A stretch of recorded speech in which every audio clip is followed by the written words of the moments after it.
noite. Boa noite.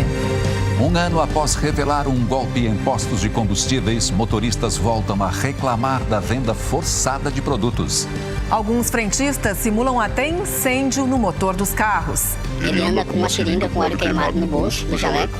Quando ele abre o capô, naquele mesmo instante ele joga aquele óleo queimado em cima do motor quente onde jorra a fumaça.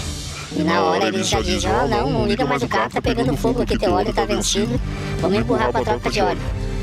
Pelo menos 4 em cada 10 famílias gaúchas estão com contas em atraso. Parte dessas pessoas pode se beneficiar de um programa de renegociação do governo federal que começou hoje. Quase 800 pessoas ainda estão fora de casa por causa do ciclone que atingiu o estado na semana passada.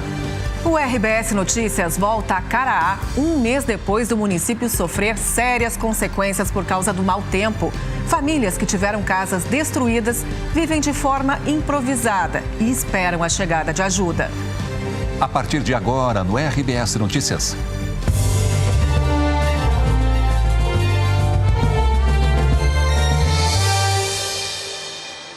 Um ano após a revelação da RBS TV sobre o golpe do aditivo aplicado em postos de gasolina de Porto Alegre, consumidores relatam novas denúncias, desta vez no Vale dos Sinos. Alegando problemas no carro, frentistas chegam a forçar a venda e colocar produtos que não são necessários. Teve cliente que foi abastecer R$50 e saiu do posto com um débito de R$2.600. O repórter Giovanni Grisotti fala agora ao vivo da casa de uma das vítimas em Canoas. Boa noite, Giovanni. Boa noite, Eloy. Boa noite a todos. Boa noite a dona Débora. Obrigado por permitir a presença da nossa equipe aqui na sua casa. E eu de imediato te pergunto, como foi a sensação de ter sido enganada? Me senti muito ingênua, muito frágil de ter caído num golpe tão antigo, onde já houve denúncias. Bem, agora, dona Débora, a gente vai assistir a reportagem que revela como funciona esse esquema. E essa reportagem abre com o relato de um ex-frentista que trabalhou em um posto de combustíveis de Campo Bom. O ex-frentista revela como colegas simulam problemas nos carros para empurrar uma infinidade de produtos sem necessidade e que sequer os consumidores pedem. Ele anda com uma seringa com óleo queimado no bolso do jaleco. Quando ele abre o capô, naquele mesmo instante ele joga aquele óleo queimado em cima do motor quente onde jorra a fumaça. E na hora eles já dizem, não liga mais o carro, tá pegando fogo aqui, teu óleo tá vencido, vamos empurrar para a troca de óleo. E aí tu leva lá para dentro, eles colocam tudo que pode, que é possível, e ainda cobram mão de obra. Ele também explica o perfil das vítimas. Geralmente pessoas idosas, mulheres idosas, com um carrinho assim que geralmente eles imaginam que o idoso tem um dinheirinho do banco guardado, um cartão de crédito. Mulheres com um carro assim mais novo, mais do ano, que eles acreditam que tem um cartão de crédito maior. O ex-frentista do posto teve acesso a esta nota fiscal dada a uma cliente que foi abastecer R$50, mas teve que arcar com uma conta de R$2.683. A nota inclui 4 frascos de limpa-bico injetor, a R$149 cada. Segundo o fabricante, o preço médio de venda é R$23, 6 vezes menor. O engenheiro mecânico Jorge Luiz da Silva examinou a nota. Ele confirma que foi colocado excesso de aditivos no carro e alerta sobre os riscos. Se o produto for usado em grande quantidade, algumas peças que já estão com o início de algum desgaste, pode acentuar esse desgaste, pode acelerar e causar outros problemas. Em fevereiro, este estudante de agronomia foi abastecer R$100 de gasolina em outro posto, que pertence ao mesmo dono, na BR-116 em Novo Hamburgo, e saiu de lá com um débito de R$629 no cartão. Ele disse que assinou, sem saber, uma ordem de serviço que autorizava a despesa. Como ele tinha me dado a nota de serviço ali em branco para eu assinar, dizendo que seria para cadastro, né? Eu coloquei meu nome, CPF, e então passaram a perna, né? Eles simplesmente depois preencheram com 6 aditivos ali, 6 tubos e tudo que utilizaram. Então eles poderiam praticamente colocar o que quisessem ali. O estudante afirma que o frentista empurrou mais aditivos do que a capacidade do reservatório poderia comportar. O manual do carro consta que a capacidade máxima de reservatório são 5 litros e 400 e no manual consta que tem que ser 35 a 50% de aditivo e o resto completado com água. Então foi 100% aditivo, que não teria como caber mais ali se ele colocasse água também. E se a gente consegue comprovar, né, verificar isso, analisar todos os dados que a gente tem disponíveis, as informações, que o veículo não comporta tanta quantidade quanto aquela espécie de produto, a gente pode estar à frente, em tese, de um crime de estelionato. A empresária Débora diz que foi vítima do golpe no mesmo posto no início deste mês. Eu percebi exatamente quando eu peguei a conta, né, que eu vi a quantidade de produtos que estavam sendo colocados, que tinham sido colocados efetivamente no meu carro, sem eu ser consultada. Ela foi abastecer R$ 180 e, ao fim do atendimento, arcou com uma despesa de R$ 755. A ordem de serviço aponta uma cobrança de R$ 199 pelo frasco de 200 ml de um condicionador que serve para proteger o motor. O preço médio de venda, segundo o distribuidor, varia de R$ 90 a R$ 115. E tem mais. Eu descobri um super faturamento em todos os produtos. Assim, tem um produto aqui que custa R$ 59,90 e numa pesquisa rápida eu encontrei ele por R$ 5,09. A direção da rede de postos Valvic disse que vai apurar as denúncias e que já demitiu frentistas envolvidos na fraude. Alega ainda que devolveu o dinheiro à consumidora, que recebeu a nota fiscal de R$ 2.600 mostrada nesta reportagem. A empresa declarou também que, após denúncia revelada pela RBS-TV no ano passado, envolvendo postos de outro dono, criou um código de conduta, prevendo demissão para funcionários que enganarem os clientes. Para não cair nesse tipo de golpe, é preciso ficar atento. Nós temos que ter um especialista. Temos que consultar o nosso mecânico e fazer uma rotina de manutenção do carro. E ler também o manual do fabricante, que é uma questão cultural nossa que nós não lemos o que está escrito só quando dá problema, né?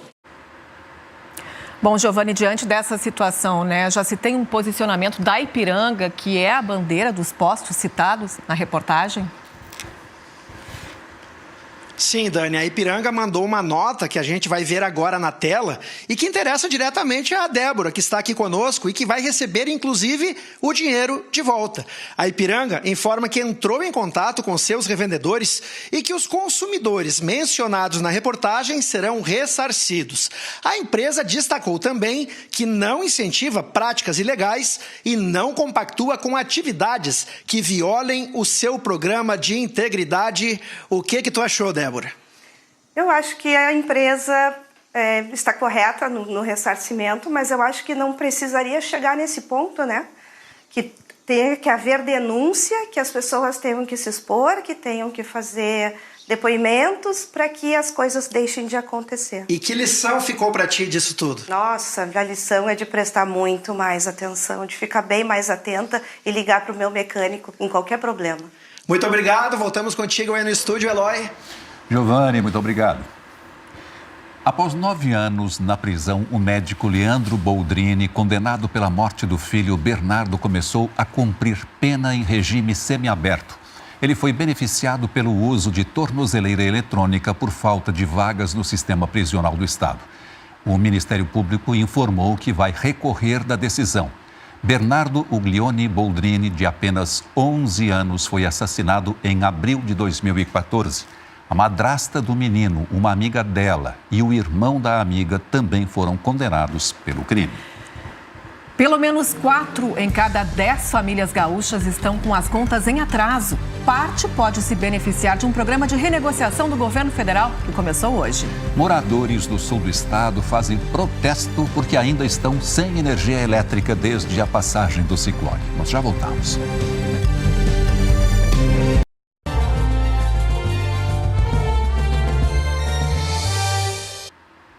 42% das famílias gaúchas estão com contas atrasadas. É o maior índice dos últimos 12 meses, segundo pesquisa da FEComércio. Uma alternativa para ficar com o nome limpo é o Desenrola Brasil, o programa de renegociação de dívidas do governo federal que começou hoje. Quem vai trazer informações ao vivo a partir de agora, explicar como é que funciona esse programa, é a Cristine Galiza. Boa noite, Cristine. Oi, boa noite, Dani. É uma chance aí para muita gente sair do sufoco, viu? 2 modalidades desse programa lançado hoje pelo governo federal já estão funcionando de forma imediata para negociação. Uma delas para quem tem dívidas até R$100 com os bancos. Os bancos se comprometem a tirar o nome dessa pessoa do crédito negativado. Esse consumidor pode voltar a tomar empréstimos. Essa dívida segue existindo, em algum momento precisa ser negociada, mas ele pode voltar então a ficar com o nome limpo e voltar a contratar crédito na praça. A Serasa estima que aqui no Rio Grande do Sul, só aqui no Rio Grande do Sul, 3,5 milhões de gaúchos estejam endividados. Somando todas as dívidas, dá em torno de 17 bilhões de reais. Cada um desses endividados gaúchos aí tem um ticket médio de R$5.000. Para essa faixa, para esse perfil de devedor, o governo também lançou uma modalidade e tem outras ainda alternativas que a gente acompanha agora na reportagem. A faixa 2 do programa inclui pessoas com renda de até R$20.000. Não há limite de valor devido ao banco. A renegociação é feita diretamente entre os clientes e os bancos e vale para dívidas inscritas no cadastro de inadimplentes até o fim do ano passado. Esse consumidor ele precisa avaliar os acordos que vão ser apresentados para ele pelas instituições financeiras e a capacidade dele de pagamento. Então, se ele tem um único credor, o processo é mais simples, mas se ele tem vários credores, ele vai precisar ter uma conversa com cada um deles, avaliar se a soma dessas dívidas vai caber dentro do orçamento dele. Já a faixa 1 contempla pessoas com renda de até 2 salários mínimos ou inscritas no CadÚnico, com dívidas de no máximo R$5.000. A taxa de juros é de até 1,99% ao mês, com parcela mínima de R$50 e pagamento em no máximo 60 vezes. Essa etapa deve começar só em setembro. O consumidor ele vai ser orientado a fazer um cadastro através da plataforma GovBR.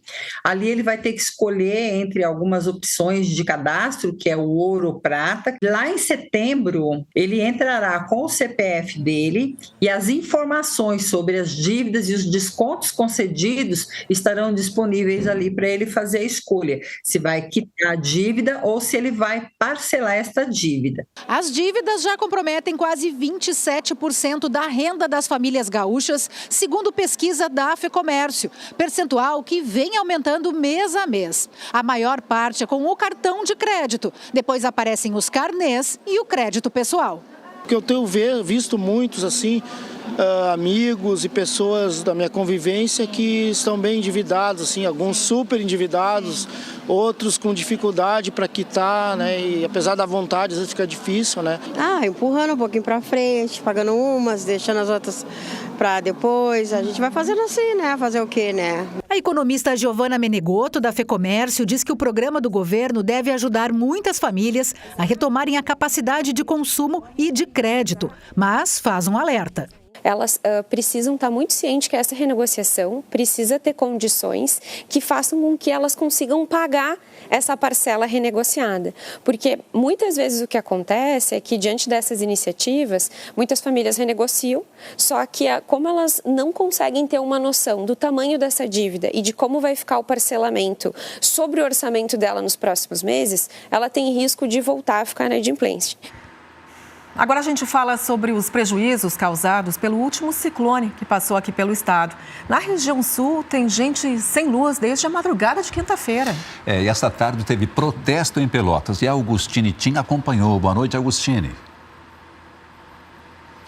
Boa noite, Eloy. Boa noite a todos. Pois é, ainda são muitos moradores sem luz aqui na região. A última atualização mostra que são pelo menos 15 mil pontos que aguardam o restabelecimento da energia, a maior parte em Pelotas e também em Rio Grande.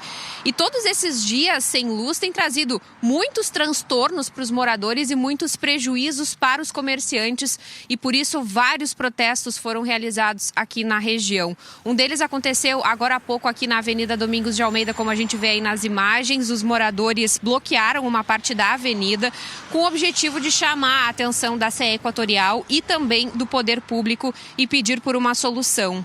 Um outro protesto também aconteceu essa tarde no bairro Dunas, em Pelotas. Os comerciantes do bairro se reuniram, colocaram fogo em pneus, bloqueando o trânsito em uma das ruas. A gente conversou com alguns desses comerciantes que nos contaram sobre os prejuízos que eles estão tendo. Vamos ouvir o que eles disseram. Perdendo muita coisa, tendo muito prejuízo, tá? Porque simplesmente a Equatorial não está dando bola para nós. Tivemos que botar umas coisas fora porque estragou.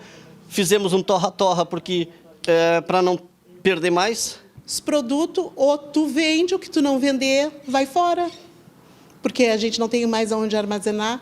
Estamos com um gerador desde quarta-feira, às 20 horas, que é o horário que nos faltou luz aqui. Comparado à energia elétrica, o nosso custo fica em torno de 50% mais caro do que a energia convencional da CE. Pois é, a gente pediu uma explicação para a CE Equatorial, eles só se manifestam através de nota, disseram que estão com mais de 500 equipes nas ruas tentando resolver esse problema, que o ciclone deixou mais de 700 mil pessoas sem energia e que quando uma árvore cai sobre a rede elétrica, quem precisa fazer a retirada dessa árvore é a prefeitura e por isso eles não têm como dar uma previsão ou um prazo para o retorno completo da energia elétrica. Enquanto isso, moradores e comerciantes seguem esperando. Eloy, eu volto contigo. Agostinho, obrigado pelas informações aí do sul do estado. E o RBS Notícias volta a Caraá, um mês depois do município sofrer sérias consequências por causa do mau tempo. E se prepare, amanhã o frio aumenta ainda mais aqui no estado. Nós já voltamos.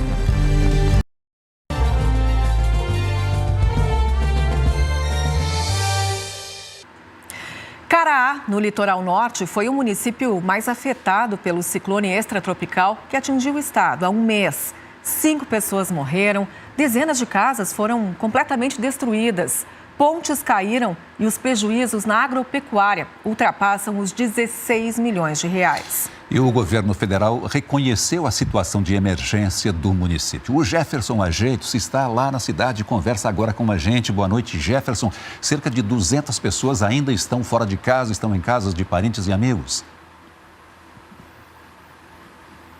Isso, Eloy, muito boa noite a você que nos acompanha. É uma grande preocupação aqui em Caraá. A cidade aos poucos tenta se reerguer. O poder público e os próprios moradores fazem esse trabalho de reconstrução do município que foi destruído, devastado parcialmente pelo ciclone do mês passado. 151 casas foram parcialmente danificadas ou destruídas.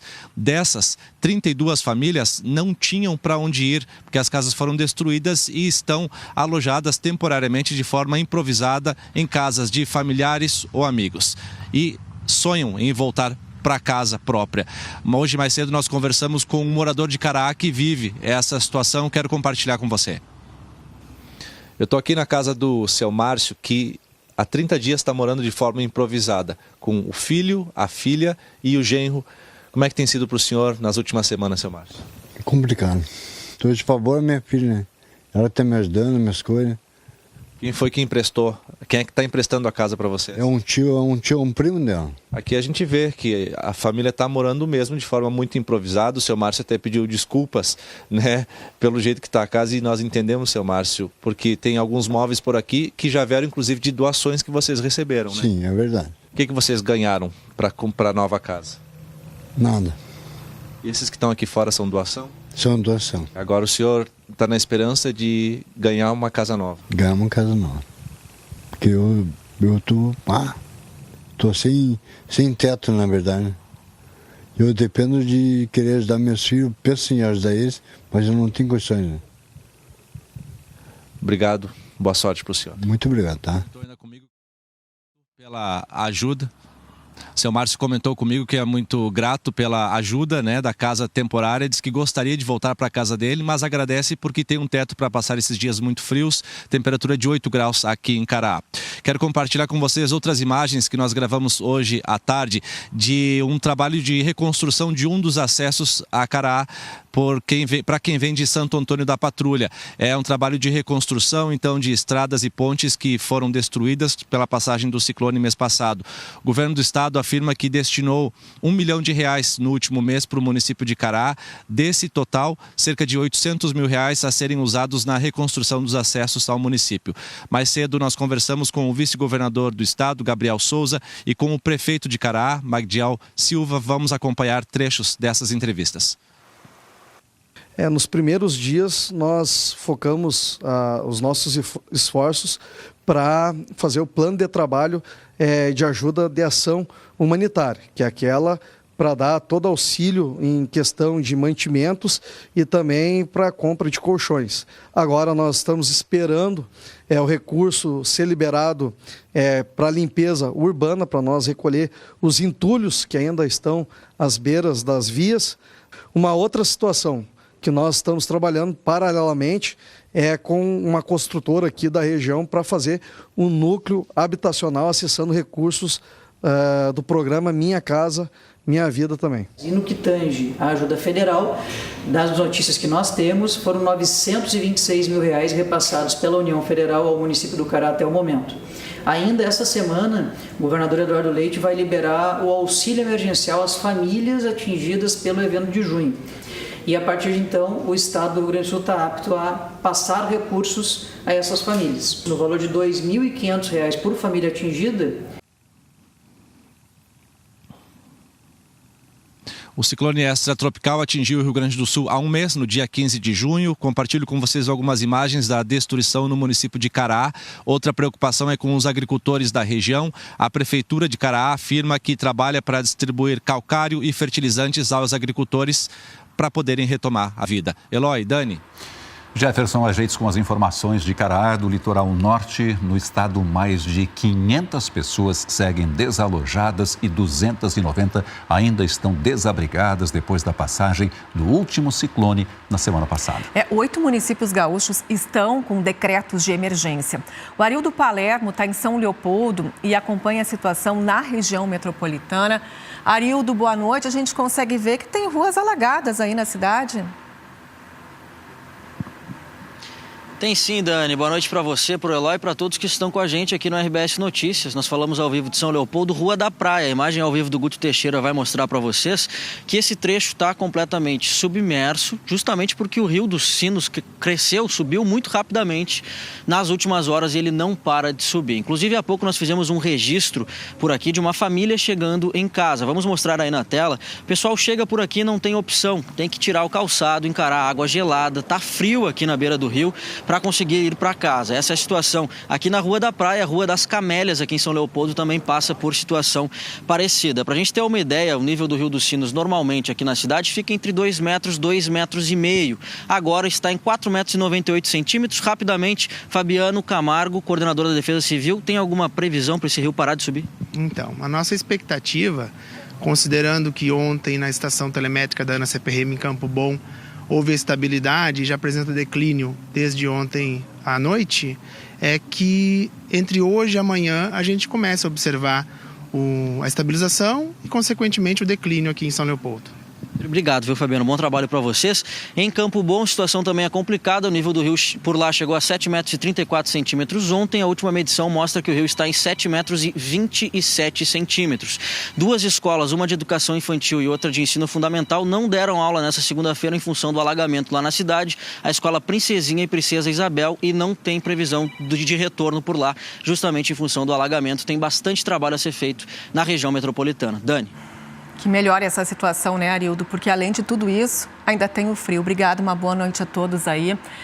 Tem previsão de chuva para quinta-feira e o frio vai continuar intenso. Amanhã cedo se prepare, pode ter temperatura negativa na região de Caçapava do Sul e também nos campos de cima da serra. Mas vai estar gelado em todas as regiões, não passando de 5 graus. Por causa dessas temperaturas muito baixas, pode ter geada em grande parte do estado. E ao longo do dia, tem sol e tempo firme. Só que a massa de ar frio que está sobre o estado não vai deixar as temperaturas subirem muito, não. Mesmo com o solzinho, as máximas à tarde ficam entre 12 e 15 graus. Na capital, amanhã, mínima de 5 graus e máxima de apenas 15.